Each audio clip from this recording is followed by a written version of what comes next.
Hi, it is Rebecca Ryan King, and I have two tips for you. If you have a child and you're working on saying "l" or "l," and as soon as they say that first sound in a word, they just go back and they round their lips and they make a W sound. So a word like love would be lwove, or like would be lwike. So one of the things I might do is I might just encourage a spread lip position and just work on the tongue moving on its own and not recruiting or using the lips at all. And I do this by putting something in the child's back teeth to prop the mouth open. And I'm going to give you some options. You might have access to these little bite blocks, so you pop them in. See? You might have these little squishy things. And when I pop these in, it makes it nearly impossible for me to round my lips, which is what the child is doing. You might, or see, I'm trying to go what, and it's nearly impossible. And when I try to do what, you can see that my top lip wants to hang down. I really like using these in a mirror so that the child can see what their mouth's doing. And ideally, we have these propped open so the child can see just their tongue tip elevating for all. Another option are tongue depressors. So I'll pop them in and I'm going to try to glide or say a W after a word, after an L word. Ready? It's really hard. It's so much easier to say like this.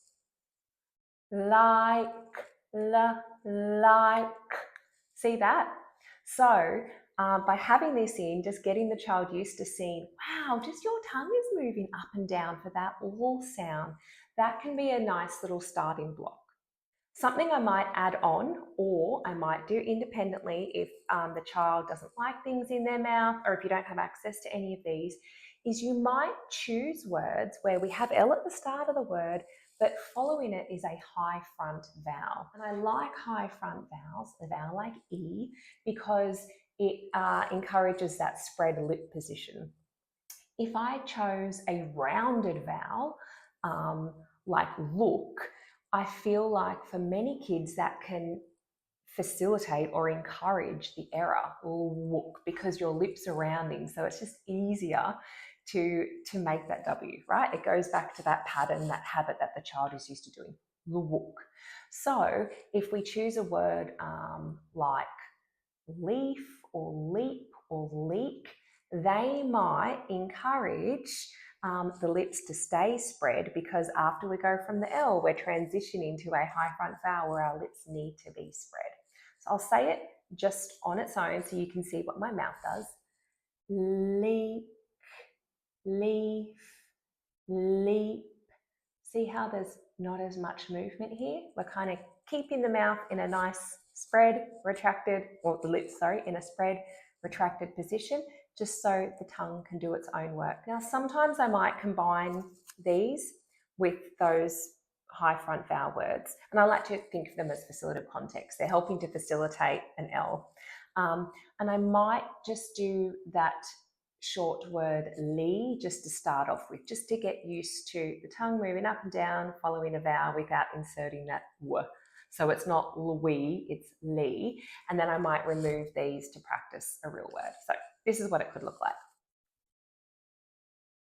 Li, li, li, li, li. Now, if I try to say Louis, this is what it would look like. And again, I'm in the mirror, so we're watching and I'm, encouraging and giving cues and pointing out, I like that your lips aren't moving. I like that your lips are still. I like that I can just see your tongue moving.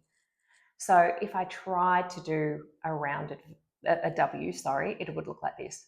Wait, it's really hard. Louis. So that's why I like to start with Lee. And then you can easily transition to words like lee, leap, leaf, leak. And then maybe lick, like, see? And then I might start with some of those rounded vowels. Once the child just understands how to move their tongue and have the tongue achieve the all without recruiting the lips. So hopefully one of those two tips works. We do have an L Facilitative Context packet, and it does have words with L with like high front vowels in them and worksheets and checklists. Low front vowels might work as well. It keeps the mouth open too, and it just encourages that tongue. I just would be wary of back vowels because most of our back vowels are rounded. So I would usually avoid words with a rounded vowel in it because often I see that it just exacerbates that W in a word. So try those. Let me know if any of them work, and make sure you subscribe so that you can follow more tips on how to treat speech sound disorders.